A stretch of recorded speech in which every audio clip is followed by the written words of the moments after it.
sa Bisaya, patay kayo ngayon. Isang isla kayo, maliit na lang. Paglalaroan ka na lang kayo ng Mindanao. Kaya mga kababayan, nananawagan ako na huwag nating paghihiwalayin ang ating bansang Pilipinas. Dapat buo. Paano natin mabuo? Magkaisa tayo na paalsin natin ang mga na presidente na adik ang presidente, ang pamilyang Marcos ay adik base sa lahat ng impormasyon at weak leader. It because of weak leader, naubos na ang kaban ng bayan. Sabi ko nga yung kanina, yung preamble, we the sovereign Filipino people. Yun yung unang-unang nakalagay. We the sovereign, naka-emphasize yun talaga. 40 taon na mahigit na yun yung nakalagay. We the sovereign Filipino people. O 38 years. Ang ano doon, we the sovereign Filipino people. Kung makasalo, tayo dapat ang masunod. Ngayon, yung FGF, natin eh.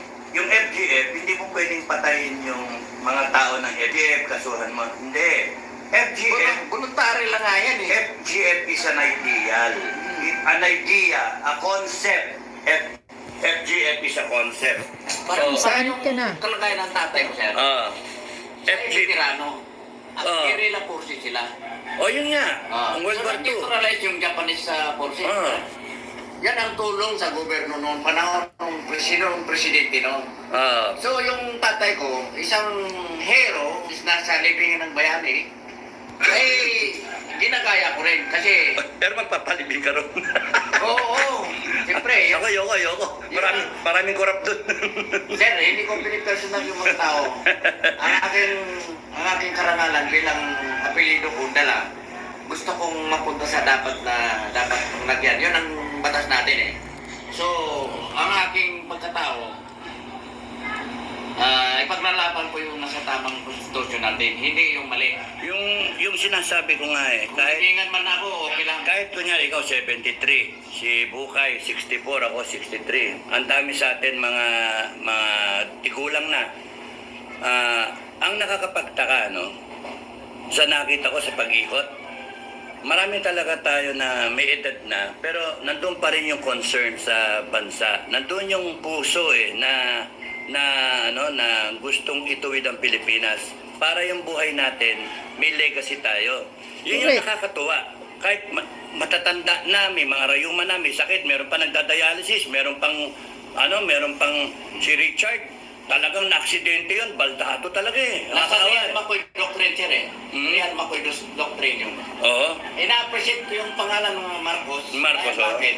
Yun ang namulatan ko noon. Oo. Ang doctrination na na-adapt ko hanggang ngayon ay ipaglaban natin ang ating bansa na sa demokrasyang pamamaraan, di ba? Oo. So, utosan ako bilang depensa ng bansa. So, ang doctrination natin, hanggang retired na tayo, nandun pa rin yung puso natin, yung pananalita natin, nandun pa rin. Yung liderato natin ay doon pa rin ang direksyon. Yung araw niya, diretso pa rin. Although medyo baluktot dahil may edad na tulad ko. Diba? Pero tatama, hindi pa rin ako. Tatanda mo yung pagka nagpapatrolya. Nasaan yung John, doon lang. Hindi pa rin ako, anong tawag nun, hindi nakakatama. Hindi yung pagturo nung natibo sa bundok. Nandiyan. Layo pala. Ganyan pala. Ang layo pa, ilang bundok. Pagka ningunguso na, dyan na lang, Jun. So kayo mga katropa, mga ginagalang na tao ni Senior Marcos noon, buhayin natin ang Real McCoy.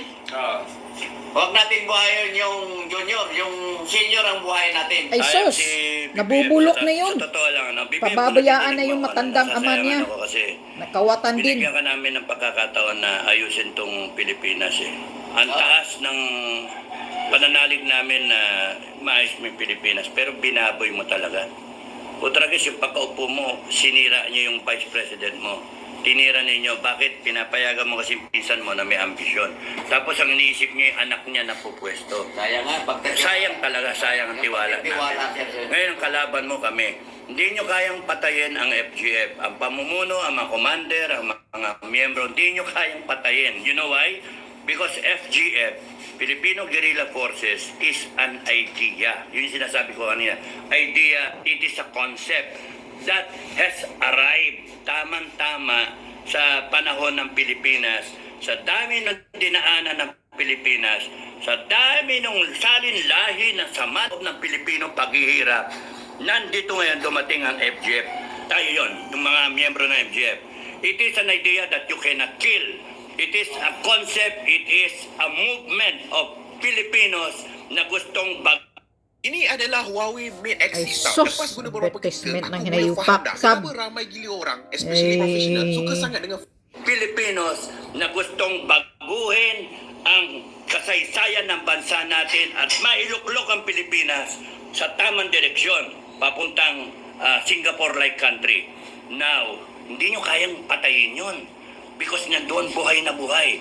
Dahil sa kagagawa ninyo, nagnakaw kayo na nagnakaw, nagpakabangag kayo, tapos binaliktad ninyo yung batas, ako pa ngayon may problema, ako pa may kasalanan. FGF is not only Filipino Guerrilla Forces. Yung konsepto ng Filipino Guerrilla Forces ay kung may tayuhan na pumasok. Pero pagka merong internal na problema, nandun pa rin ang FGF. Pero Filipinos going forward, yun yung konsepto. Intindihin ninyo, Filipinos going forward. Bakit? Future generations of Filipinos ang involved. Hindi kami papayag na mamamatay kami at lilipas kami sa mundo na to na hindi maituwid ang Pilipinas. Kaya intindihin nyo, Marcos, bugok! At kayong mga bugok sa Kongreso, Yeah, Senado, bugok. at kayong mga lahat kayo na bugok. Tumatayo ang taong bayan, tatayo ang taong bayan at bilang ang araw ninyo. Kasi yung konsepto namin hindi pwedeng patayin. Mawala ako, may susunod. Marami. Kaya nga, how can you kill an idea, an ideal, a movement, a concept? You cannot. Because it is enshrined sa konstitusyon natin. We, the sovereign Filipino people, imploring the aid of Almighty God in order to establish, nandun lahat yung ideals natin na gusto. At yun ang ibig sabihin ng FGF. Tinatayuan namin ang konstitusyon. Tinatayuan ng FGF ang mamamayang Pilipino. Kaya tumayo rin kayo.